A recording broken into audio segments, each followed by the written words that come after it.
Boa noite para todos. Bom, agora vamos falar da parte de proteção legal no Brasil, né? Eu acho que está bem interessante o encadeamento também, né? Primeiro falando sobre esses seguros de vida e seguros em geral, como se proteger com eles. Agora falando dos investimentos e de toda essa possibilidade de investir no Brasil e poder olhar para o exterior, né? E olhar com segurança, porque, pelo que eu entendo, o objetivo da Conselho o tempo todo é isso, é dar segurança, tranquilidade, tanto com relação ao patrimônio que já existe, contra possíveis novos investimentos. E agora a gente vai falar, então, de proteção de ativos no Brasil, porque existem umas novidades que, assim, pouca gente conhece. São novidades que são coisas de primeiro mundo mesmo, e tem uns 5 anos a gente vem estudando isso e começando a divulgar, e quanto mais a gente puder divulgar essas ideias, melhor para o Brasil se organizar mesmo, para as pessoas poderem ter tranquilidade de manter os seus patrimônios. Tá? Bom, eu sou Luciana Gouveia. Agora vamos ver se eu vou acertar aqui. Não, sim. A gente se propôs a responder essas 5 perguntas aí a início, né? No início. E eu represento a Gouveia Advogados Associados, que a gente carinhosamente chama de GAA, né?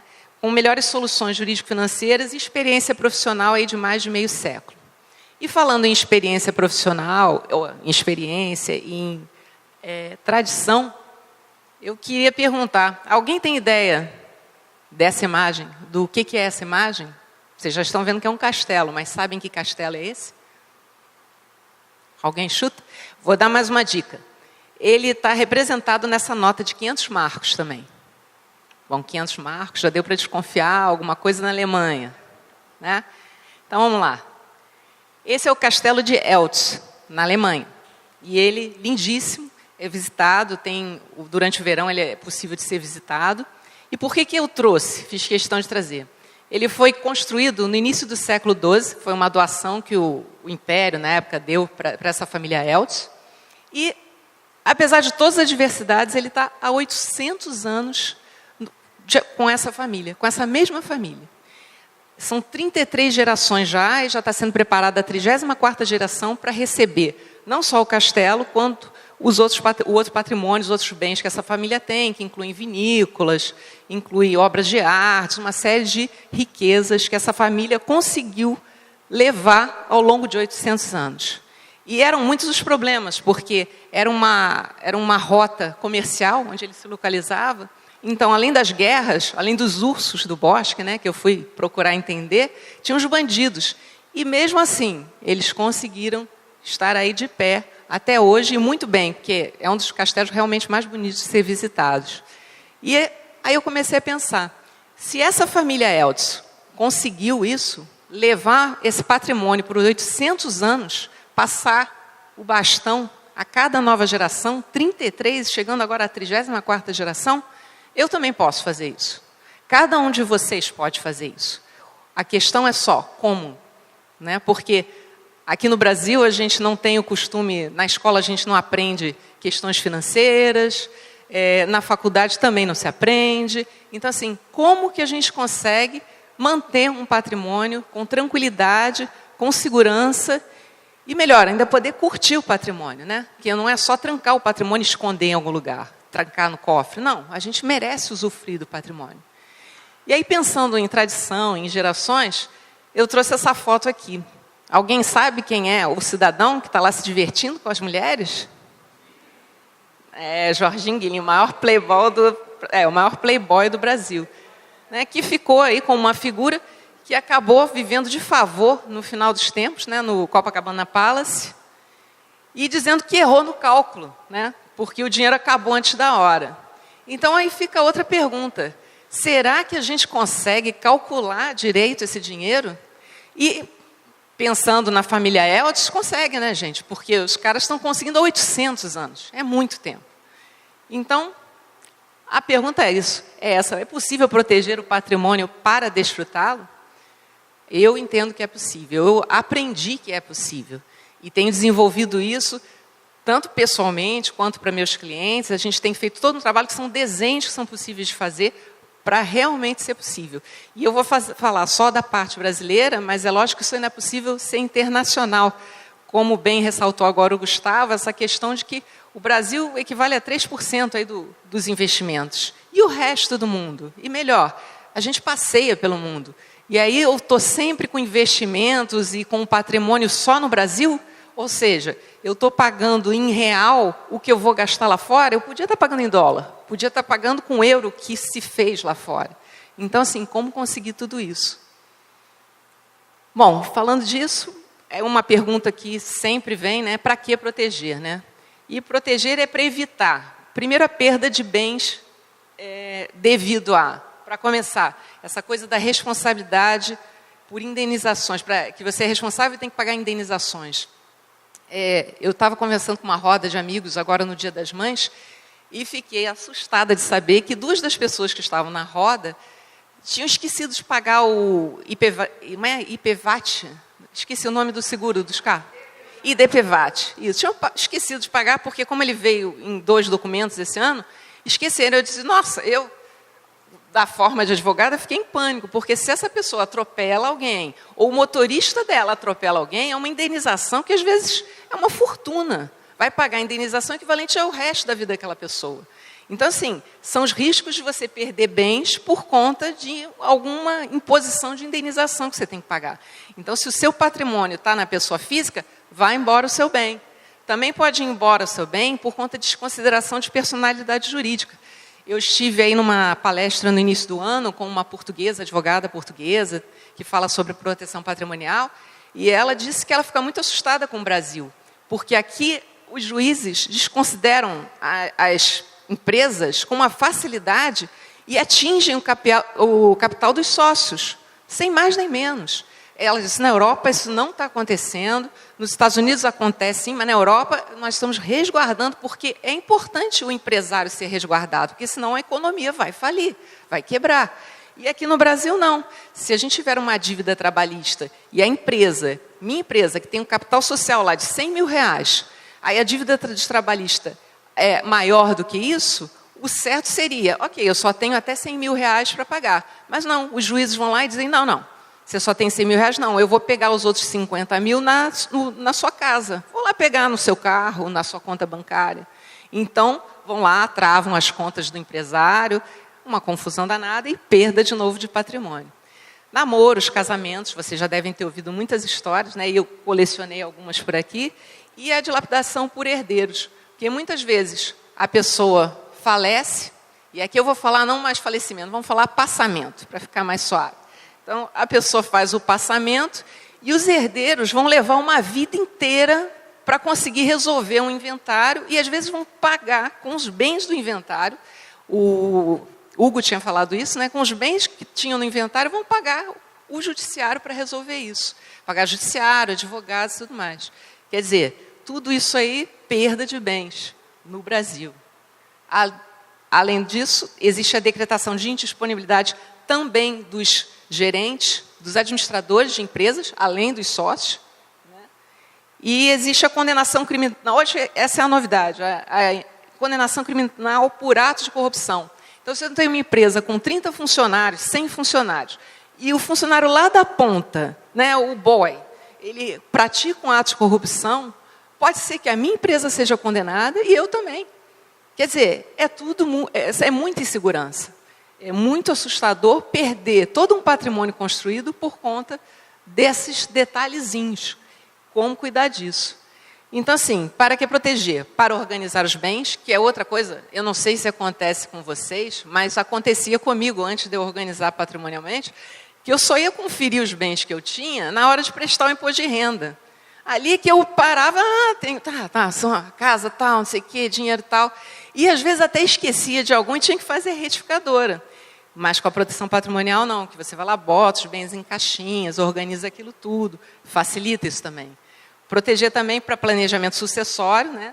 O próprio Hugo falou dessa questão de o seguro ser uma forma de você garantir que vai ter dinheiro para pagar o inventário, mas existem técnicas também que aí nem precisa chegar em inventário, o patrimônio, para ganhos financeiros. Por quê? Quando você tem uma empresa, ao invés de ser pessoa física simplesmente, os empréstimos, por exemplo, têm uma taxa maravilhosa.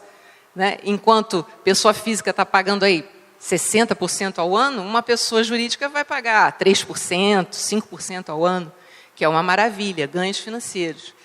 Para a economia tributária, porque tem como os contadores que são especialistas nisso, né, joga rendimento para cá, para lá, e tem economia tributária, além de adquirir a perenidade, que aí a gente volta à família dos Eltz, né, 800 anos com todo o patrimônio e passando já para uma nova geração.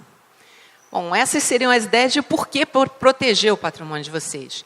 Especialmente, eu, sendo advogada, recomendo muito proteção porque vejo a insegurança jurídica que a gente está atravessando no Brasil, especialmente. Assim, me assusta muito. Se eu não fosse advogada, eu estaria mais apavorada ainda, porque eu, sendo advogada, eu vou lá e sei as medidas que eu posso tomar, mas como sobreviver com o STF do jeito que anda, tomando umas decisões completamente contrárias, por exemplo, questão de juros. Outro dia eu estava dando uma entrevista lá no Sem Censura sobre juros compostos. A nossa Constituição Federal fala, e tinham leis anteriores, desde o Código Comercial, que a gente não pode existir existe a lei da usura, que é proibida a cobrança de juros sobre juros. E vem o STF agora e não pode, o banco pode cobrar, está errado. Nós somos o país que cobra dessa forma empréstimos, com juros compostos. O resto do mundo não faz isso, e a gente está alimentando esses bancos aí com fortunas, né? Até porque, a gente sabe, né, a gente passou por uma recessão e os bancos continuaram crescendo. Tem alguma coisa errada. Então, essa insegurança com relação ao nosso poder judiciário me chamou mais uma vez a atenção da necessidade de proteger meu patrimônio preventivamente, com estratégia e preventivamente. E é isso. Como proteger? Com medidas legais, estratégicas e preventivas que objetivam organizar e proteger o seu patrimônio. Isso a gente chama de planejamento patrimonial legal, eu esqueci de botar ali, porque são medidas legais. A gente não está falando de fraude, eu não estou falando de fraude, porque quando pensa em proteger patrimônio, depois o Perlingeiro vai falar sobre essas estruturas internacionais, fala de trust, foundation, já vem na cabeça, Eduardo Cunha, né, esse povo todo. Mas o que é usado para o bem pode ser usado para o mal. Então, é lógico que se eu tenho condições de proteger o que eu estou fazendo certo, tem gente que vai usar isso para proteger o que não está fazendo, que não está muito certo. Então, legal, tudo legal. Tchim. E aí, seguindo, então, respondendo aquelas perguntas, como é que a gente faria essa proteção patrimonial? A primeira ideia, a ideia que eu estou trazendo dessa vez para vocês é a questão da holding fabiliar. Por quê? É um meio de realmente favorecer tudo aquilo que a gente falou, organizar o patrimônio, economia financeira, ganhos financeiros, economia tributária, perenidade.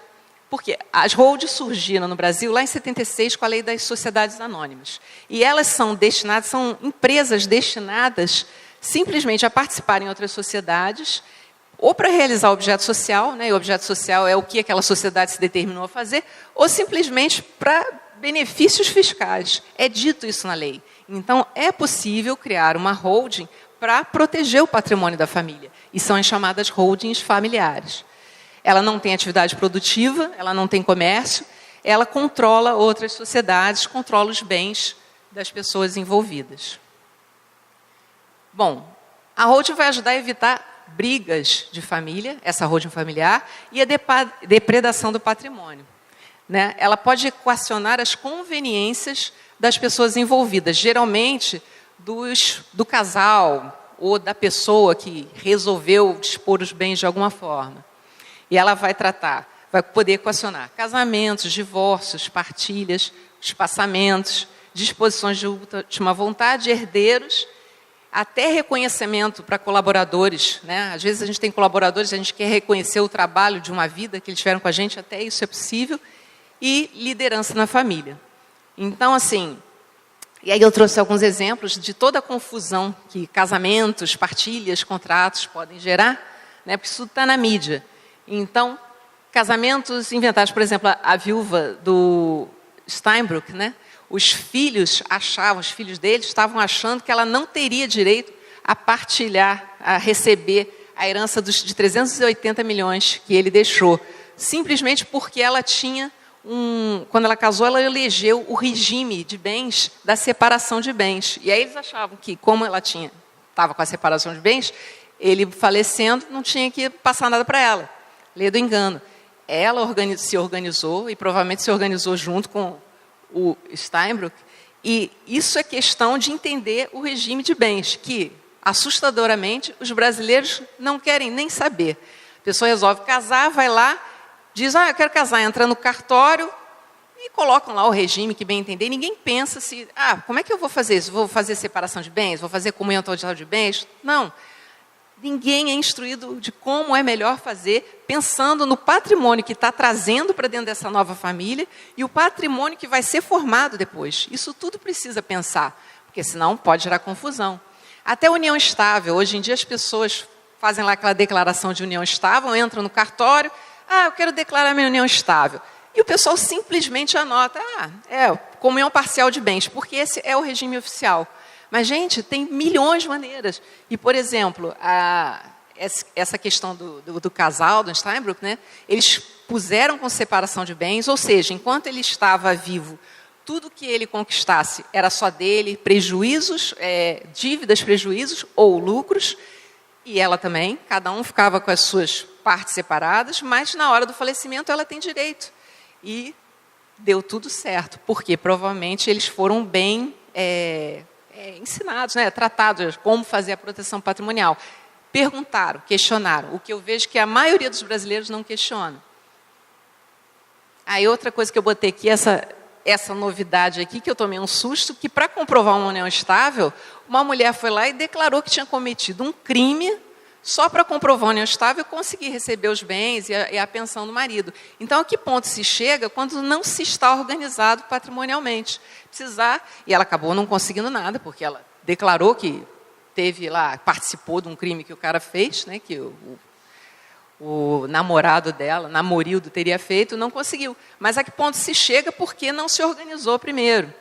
E hoje em dia, como proteger também... voltou. Essa questão de empresa, porque se eu tenho uma empresa, é aquela história que eu falei antes, pode ser que as minhas dívidas venham a cair em cima do meu cônjuge. Se eu não organizei isso, tem risco. Ou pode ser também que todo o dinheiro que eu ganhar eu não queira dividir, eu tinha já uma empresa, casei com comunhão parcial de bens, e aí eu estou protegido, eu estou achando que estou protegido, porque só vai valer o que eu construir daqui para frente. Só que essa empresa, ao longo do tempo, eu fui aumentando o capital social dela, ela foi tendo mais lucro, eu aumentei o capital social, ou seja, a minha esposa vai ter direito também. Então, por mais que eu achasse que ela não ia participar, ela vai participar disso também.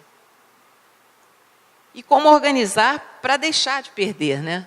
Porque, hoje em dia, o conceito de família não é mais questão de sangue, né? E toda hora tem um namoro ou outro que se acha que, não, eu tenho direito aos bens, eu tenho direito à metade dos bens. Contratos de namoro, vocês já pensaram nisso? É da maior importância. Chamar um especialista, um advogado, né? E como é que eu faço um contrato para explicar àquela pessoa que eu não estou casado, eu estou namorando. É importante fazer um negócio desse. Faz um documento, pronto, fica em paz. Tem gente que hoje em dia vai a juiz, vai ao judiciário para dizer, não estou namorando fulano, não estou namorando fulana, porque senão corre muito risco. Aqui eu juntei os outros casos, e essa súmula, né, do STF, que eles falam que você não precisa ter uma vida em comum, como se fosse um casal, né, para provar que tem um concubinato. Então, quer dizer, é arriscado, precisa organizar para que as coisas não desandem e o patrimônio sofra, o seu patrimônio sofra com isso. Então, a diversidade, o que fazer? Para cada problema, há um tipo de holding que pode ser constituído para solucionar essas questões legais e patrimoniais. Haja chuva, tempestade, vento forte e famílias difíceis. As holdings podem ajudar a tudo isso. Isso é um modelo de uma holding familiar. Eu peguei um, por exemplo. Então, peraí. Aqui seria a holding que está controlando imóvel A, imóvel B, empresa imobiliária, porque eu posso ter imóvel A, imóvel B, que esses imóveis eu não estou recebendo aluguéis, ou eu estou recebendo aluguéis, mas o valor desses aluguéis é menor do que outros rendimentos que eu recebo dentro da holding. Eu posso ter uma empresa imobiliária, porque se eu trabalhar com muitos valores em aluguéis, aí vai precisar ter empresa imobiliária, porque senão vai ficar configurado e aí vai vir multa e tudo mais. Eu posso ter empresa B, C, um fundo de investimento, ligado a essa empresa B, eu já boto mais outra empresa. Então, vai criando todo um conglomerado ligado à família, às disposições que vão ser colocadas aqui para a família. E o mais interessante é isso, é que essas disposições é o patriarca, a matriarca, o casal ou o dono dos bens que vai decidir como são. Então, isso é muito importante, porque não é simplesmente de acordo com as leis, é de acordo com as leis e de acordo com a vontade dessas pessoas que estão trazendo os bens para dentro da holding familiar. Isso aqui é um outro modelo de holding familiar, é da família da Raia Drogasil, né? Então, aqui são as famílias, são as holdings familiares que vão controlar todo o negócio da família. Aqui é uma holding mais complicadinha, né? Essa é a VEG, né? Ela é uma empresa antiga e é lá do Sul. Ela tem faturamento aí de bilhão, quase 2 bilhões por ano. E aqui estão de novo as famílias e depois vem todo o negócio deles aí enroscado. Nessa revista, que é a Revista do Valor, tem quadros desses que são 2 páginas.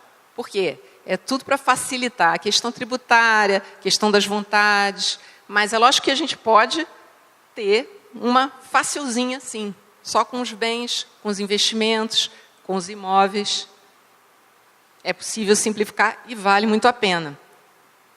Aqui alguns exemplos de holdings, né? Então está aqui falando da família do Abílio Diniz, falando da holding familiar dele, falando aqui também que esse investimento aqui específico, ele é feito, uma das pessoas que eles querem que faça investimento são holdings familiares, então da importância disso. E essa notícia aqui eu achei ótima também, falando que, olha lá, sou dono de uma fortuna, logo não tem que pegar dinheiro emprestado, certo? Não. A redução dos juros a níveis civilizados tornou-se obsoleta, porque ele está dizendo o seguinte, eu tenho investimentos que vão me dar um rendimento 10 vezes maior do que se eu pegar empréstimo como uma holding.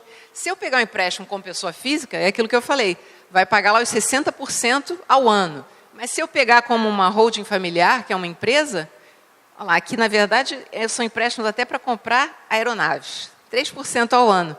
Por quê? Porque é uma empresa, não é uma pessoa física. E tanto o governo quanto bancos, especialmente o governo, eles fazem questão de prestigiar uma empresa, ao invés da pessoa física, exatamente para a economia poder girar, porque senão a economia vai parar. E mesmo sendo uma holding familiar, é prestigiada pelas facilidades legais. Aqui a gente vai falar sobre o planejamento para a sucessão de bens em vida, porque na holding isso é possível. Tanto transferir os bens, você pega os seus bens, você está vivo, você transfere os seus bens para dentro de uma holding, né, integraliza como capital social. Então eu tenho 5 milhões em bens, eu pego esses 5 milhões... Pego a casa, o carro, o que for, os investimentos, boto dentro de uma holding. Eu não tenho mais esses objetos na minha linha do imposto de renda. Então, aquela coisa que tem a gente tem que apresentar imposto de renda no banco, tem que apresentar imposto de renda em alguns lugares onde é pedido, não vem mais discriminado. Ó, eu tenho a casa tal, o apartamento tal, eu tenho a lancha tal. Não, vai estar tudo discriminado, só dito. Eu tenho uma holding com tantas cotas, se for uma LTDA, ou com tantas ações, se for uma SA. Simples assim. Outra coisa, o imposto de renda, com relação... Assim, eu esqueci de falar aqui, nesse primeiro, que quando você transfere os bens para dentro da holding, você transfere com valor de custo, o valor que está no seu imposto de renda. Então, muitas vezes, no imposto de renda, o valor está super desatualizado, eu tenho lá simplesmente 2 milhões declarados de bens, só que esses bens já estão valendo 20 milhões. E eu consigo transferir simplesmente o valor do imposto de renda e não tem ganho de capital, portanto, não tem que pagar imposto. Mas se eu quiser pagar imposto e quiser atualizar o valor dos bens, então eu vou pagar de 15% a 22%. Também tem essa novidade que não sofre incidência de TBI. Aqueles 3% da transferência não vai acontecer. A não ser que você declare que é uma imobiliária. Aí vai ter que pagar o ITBI. Outra coisa, não tem ocorrência do fato gerador do imposto de transmissão, né? E aí, às vezes, fazer a doação para um filho, fazer a doação para quem seja interessado, tem estados, aqui no Rio de Janeiro não, mas tem estados que é mais barato do que o valor do imposto de transmissão. Taxa judiciária não vai ter, porque não vai abrir um inventário, então não paga 1% taxa judiciária, e foge dos advogados também, que vão dar uma mordida ali de 10% a 20% no patrimônio. Outras vantagens tributárias, comparando com a pessoa física, é que se você coloca dentro da holding os imóveis e aluga, em vez de você pagar um imposto de renda de 27,5%, você vai estar pagando de 11% a 14%. Além disso, lucros e dividendos, vai distribuir. Como é que você recebe dinheiro? Distribuindo lucros e dividendos. Isso você não paga imposto. E, na venda dos imóveis, os tributos vão ficar em torno de 6% a 7%, contra 15% se eu fosse pessoa física. Então, a economia tributária é muito válida. Resumindo as vantagens, né, de você ter uma holding ou você estar na pessoa física. Tempo de transferência de bens para os herdeiros. Ou você vai enfrentar um inventário que vai durar mais de 5 anos facilmente. Hoje em dia tem um inventário extrajudicial, que quando não tem briga, a gente consegue que aconteça em uns 3 meses, mas aí não pode ter briga nenhuma, se tiver, bagunçou. No judiciário, fácil durar uns 5 anos. Ou você vai, em 45 dias aí, em média, você vai resolver todos os problemas de transferir os bens para os seus herdeiros. Tributação e rendimentos, a gente viu lá, 11,33 com relação à holding, enquanto 27,5 com relação à pessoa física. Tributação na venda de imóveis, 7%, que a gente botou lá, né, arredondando, contra 27,5 da pessoa física.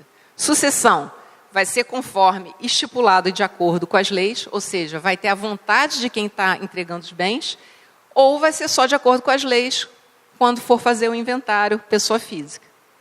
Taxas de empréstimo, ou vai ser de 3% ao ano, ou de 60%, mais de 60% ao ano. E a base de cálculo dos bens para transferência pode ser o custo, né, declarado no seu imposto de renda, enquanto, se for pessoa física, vai ser o valor de mercado, conforme a tabela do governo, e aí vem aquele imposto de transmissão altíssimo, que às vezes nem equivale ao valor do bem, mas é quanto eles determinam. Sucessão de bens. Então, como é que aconteceria isso? O casal passa os bens para dentro da holding. O capital social da holding, então, são esses bens, é integralizado com esses bens, imóveis, dinheiro, investimentos, empresas. A doação de cotas para herdeiros. Aí o casal doa cotas para os herdeiros com usufruto. Isso significa, os herdeiros vão ter as cotas, mas não podem fazer nada com elas. Só os donos dos bens, que são os usufrutuários, é que podem decidir comprar, vender, o que eles decidirem que vai ser feito, é o que vai ser feito com aqueles bens. Eles podem até acabar com todo o patrimônio, mas se acontecer alguma coisa com eles, as cotas ou as ações já estão em nome dos herdeiros, já estão para eles, então não vai ter inventário aqui. Muito se usa, em vez de passar todas as cotas ou todas as ações para os herdeiros, apesar de ser super seguro, porque você ainda passa essas cotas com cláusulas de impenhorabilidade, incomunicabilidade, o que facilita também. Às vezes a gente tem, o filho ainda está solteiro, cheio de namoradas, a gente não sabe se essas namoradas vão querer vir dizer que são mulheres deles, esposas ou não, querer admitir, dizer que tem uma união estável. Então a gente já passa essas cotas ou essas ações com cláusulas de incomunicabilidade. Ou seja, é só do seu filho, é só da sua filha. Não vai passar para uma possível esposa ou uma união estável. Então, e o que eu ia dizer, normalmente a gente passa a grande parte das cotas, e isso é possível ir passando aos pouquinhos para não pagar muito imposto de uma vez só. Tem pessoas que o patrimônio é tão baixo, o custo, o valor que elas inscreveram do patrimônio é tão baixo, que elas vão passando dentro do limite de doação para não pagar imposto de doação. Então, ano a ano, doa mais um pouquinho, e deixa um pedacinho, deixa lá uns 2%, 10% para os donos, né, do capital, os donos dos bens, para alguma eventualidade, que aí a sucessão vai ser só com relação àqueles 10%, aqueles 2%. E, depois que é feita a doação, Cada quinhão é estabelecido de acordo com a vontade, então são criadas regras, ou no Estatuto Social, ou no contrato social, de como vai proceder, tipo, se um faltar, um ficou doente, quem assume, quem não assume, por quanto tempo assume, isso tudo pode ser descrito, né? Também existem outros documentos que podem ser usados para essas descrições. Inclui essas cláusulas de inalienabilidade, incomunicabilidade e empenhabilidade. E os pais ficam com o total controle da holding, apesar de não ter cotas da holding, muitas vezes, ou não ter ações da holding, e os filhos com ação e cota nua. Então, se acontece um passamento desses pais, simplesmente os filhos assumem sem inventário, sem aborrecimentos, sem tempo perdido, sem dinheiro perdido no judiciário. Aqui alguns anúncios sobre holding, e exatamente algumas notícias falando que é a solução para a sucessão de bens em vidas. Tá? Também tirado aí do valor. Aqui a gente fechou então essa questão das holdings, mas como holding é uma empresa, a gente também trouxe esse tema de reorganização estratégica das empresas para aumentar o lucro e compliance, porque compliance está entrando no Brasil, né? Parece que as pessoas ainda estão achando que é só para inglês ver, mas não é, porque compliance já existe no mundo e está sendo cada vez mais obrigatório. E com a história da Lava Jato, agora, por exemplo, empresa que negocia com a Petrobras tem que ter compliance. Empresa que negocia com a empresa que negocia com a Lava Jato tem que ter compliance. Então, isso aqui é uma tendência que não vai acabar, só vai crescer. E a reorganização estratégica das empresas, porque acabamos de passar por uma crise, recessão, e é possível mexer detalhezinho para cá, detalhezinho para lá, e conseguir voltar a ter lucro. Então, vamos lá. Como que seria? É um desenho novo, empresarial.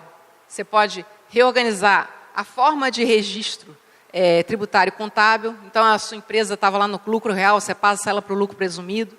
E existem técnicas até no próprio calendário, porque a gente não pode mudar, né? Se eu estou lá no lucro presumido, eu tenho que ficar o ano inteiro no presumido. Se eu estou no real, eu tenho que ficar o ano inteiro no real. Só que existem formas de você criar mais uma empresa pendurada nessa empresa e mudar, sim, o regime contábil e tributário dentro de um mesmo exercício. Também alterando a forma societária. Eu era uma empresa limitada, resolvi virar uma SA. Também requerendo a devolução de tributos administrativamente. Às vezes a gente vê que tem tributo sendo pago a mais e pode requerer, a princípio, administrativamente, ou seja, direto com o fisco, reclama.